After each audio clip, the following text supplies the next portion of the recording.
Welcome back, Golf Clash World.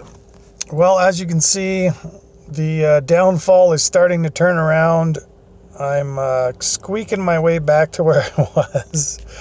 But yeah, it was a horror. That was the worst loss of money and gems, or not gems, trophies I think I've ever had. Like literally 60 mil and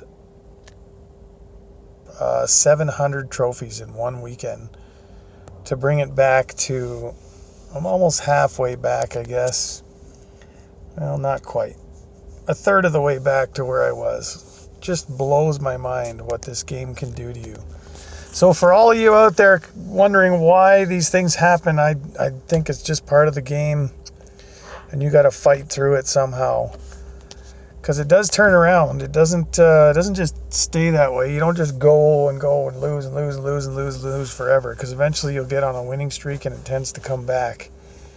But it's just a matter of being able to survive long enough to get through that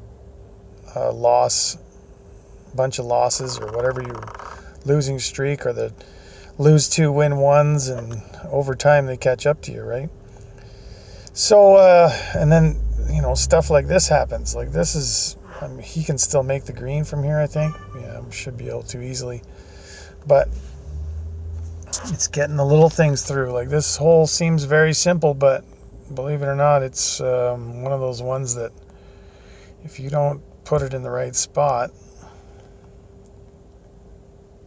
you're going to end up in the rough or the out of bounds, which is very close to the out of bounds is very close to the edge of the fairway here. So you got to watch out.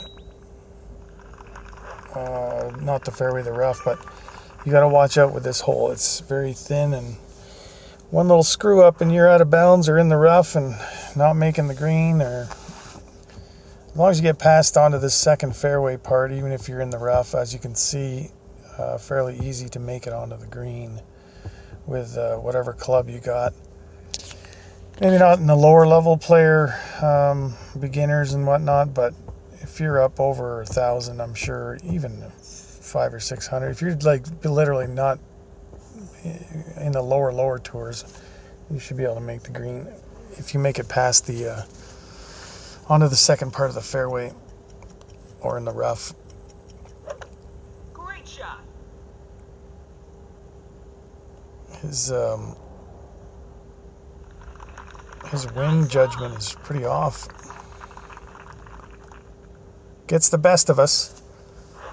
So I'm pretty close here. I don't, the way things have been going lately with the, I don't know if I'm past it or not, but I've been on a brutal tear of the greats not going in, if you know what I mean. What happened there? I guess, yeah, see, that's me blabbing. I didn't play the wind coming at me. I played it to the side, but not coming at me. So that's another thing I find when you're on your losing streaks. You're not focused. That's why I say take a break if you've lost a couple, 2, 3 in a row. Just go away from the game, because like literally focus. Like you can see right there, I was too busy talking and not thinking, and I adjusted for the wind to the side, but I didn't adjust for the fact that it was blowing towards me. So where's my ball? Didn't make it to the hole. So obviously missing out on my chance to win the hole straight out right there. But we'll go to the shootout, and I'll try and pay attention a little more here. And I'm finally getting players that are not, I mean, it doesn't matter to me to get a 3,000 player because I used to be a 3,000 player, but it's nice to get people that are a little less than you. It just, I wouldn't say it's easier. It's just they haven't obviously been playing long enough or longer, and they miss out on a couple little tricks, which helps out, right? So this hole, this is the hole, everybody. Now, this is an elevation. Everybody wants to know about the elevation. Here it is right here. So this hole, you want to play your ball over about 1.5 rings from the hole, the opposite direction of the wind. Because, as you can see, he lined that up perfectly. And where is he? He's way on the other side. So I'll show you here with my shot. And watch out for the club switch, because the club switch will get you every stinking time.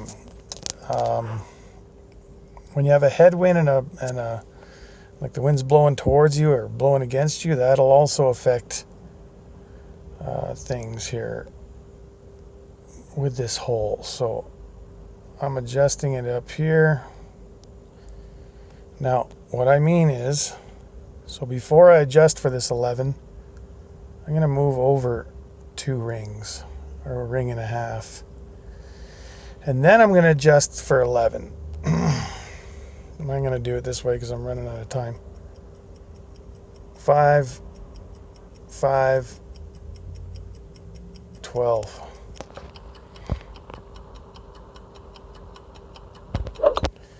Perfect. And as you can see, I could have probably adjusted for even more, and that has to do with the elevation of the hole. Now, am I going to pull off the victory here?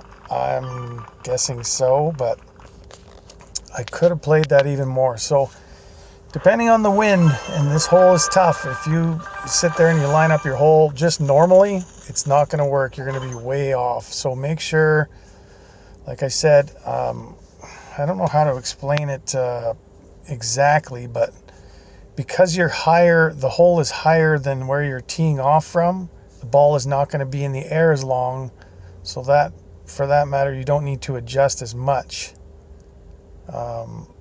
So you want to make sure you're adjusting for that. So make sure you're adding, I'm guessing you could probably, either way you're going to be on either side of the pin, but even go 2.5 before you adjust for the wind, because that will get you every time.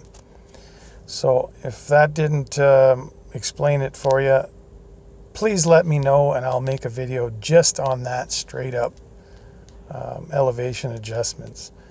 But thanks for watching, guys. Golf Clashers is the Facebook page. Get in there.